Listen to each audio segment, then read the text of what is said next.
Eu conversei com um pesquisador da Embrapa sobre novas tecnologias que estão prestes a entrar no mercado. Veja como foi. E a conversa que nós vamos ter é uma conversa muito interessante. Nós vamos falar de novas tecnologias, ou seja, segundo o próprio pesquisador, os transgênicos já estão assim, partindo para um outro lado. Ou seja, os transgênicos já estão basicamente no fim da linha. É isso mesmo? Mais ou menos. A tecnologia dos transgênicos ainda vai ser uma tecnologia muito importante nos próximos anos. O que está acontecendo é que nós vivemos uma evolução muito grande na genética, né? Então, as técnicas nos últimos anos evoluíram de uma maneira impressionante. E agora, mais recentemente, nós temos uma técnica de edição de genomas que se tornou muito mais eficiente e muito mais barata. E você consegue...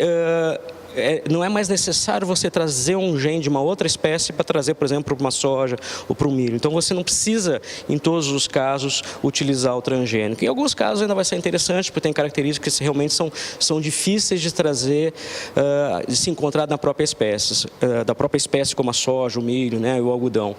Mas com essas técnicas de edição de genoma, você pode, com o conhecimento da genética das espécies, você pode fazer alterações pontuais, né, de edição de genoma, sem trazer esse outro gene da outra espécie e fazer plantas mais tolerantes a estresses como a seca, alagamento, contra doenças como a ferrugem asiática da soja, né? Então é impressionante a evolução e o ponto principal é que o Brasil, a Argentina, os Estados Unidos, o Canadá já são os primeiros países a colocar legislação relacionada a isso. E quando em algumas situações que você tem a edição de genoma nessas espécies, não será considerado como um organismo geneticamente modificado, será simplesmente considerado como uma variedade convencional, porque são mutações que poderiam acontecer na natureza, só que agora com essas técnicas de edição você consegue fazer com muito mais precisão. Por que isso é importante? Porque o custo hoje de se colocar um transgênico no mercado está em torno de 100 a 150 milhões de dólares, né?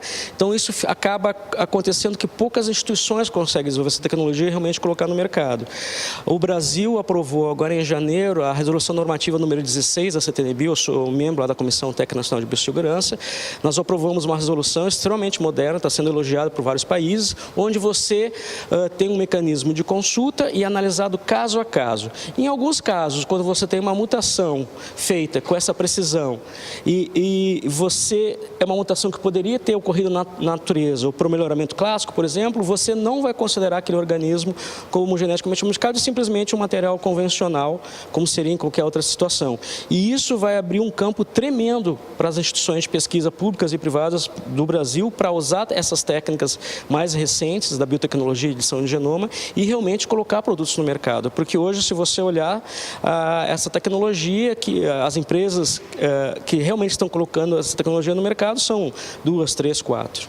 Bom, o Brasil passa por uma situação ligeiramente delicada em questão política e econômica e a pesquisa ela é afetada. O Brasil, mesmo diante dessa situação, tem condições de levar um projeto desse para frente sem problema nenhum? Ou a Embrapa ainda vai ressentir a falta de dinheiro, a falta de uma dedicação, de uma política voltada estritamente para esse setor? Com certeza. A gente, nos últimos 2 anos, houve um corte drástico em toda a ciência do país, né? Por exemplo, nós estamos perdendo muitos estudantes para o exterior, mentes brilhantes, não tem colocação no mercado, não tem bolsas de estudo, né? E os próprios recursos para pesquisa realmente foram reduzidos. Esse tipo de tecnologia de edição de genoma, comparada com os transgênicos, ela é relativamente bem mais barata e muito mais rápida, tá?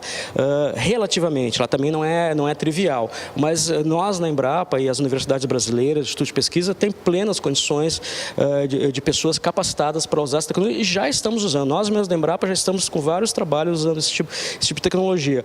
O que é importante dizer é que o setor público, né, não pode fazer tudo, né? A Embrapa tem um papel extremamente relevante no desenvolvimento agropecuário do país, só que nós trabalhamos de A a Z, então nós temos que ter mais parcerias com o setor privado, principalmente o setor privado nacional, para trazer recursos e juntos identificar os problemas e desenvolver as tecnologias nossas, nacionais, porque senão acaba que muito do ganho do nosso produtor acaba indo para fora do país. Então, sinceramente, nós temos que desenvolver fundos, existem o Fundo Café, o Fundo Citrus, o pessoal da cana está desenvolvendo um fundo.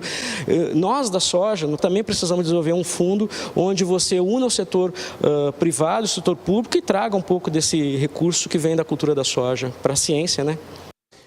E depois do intervalo, a lenta recuperação econômica do Brasil limita o aquecimento do PIB do agronegócio.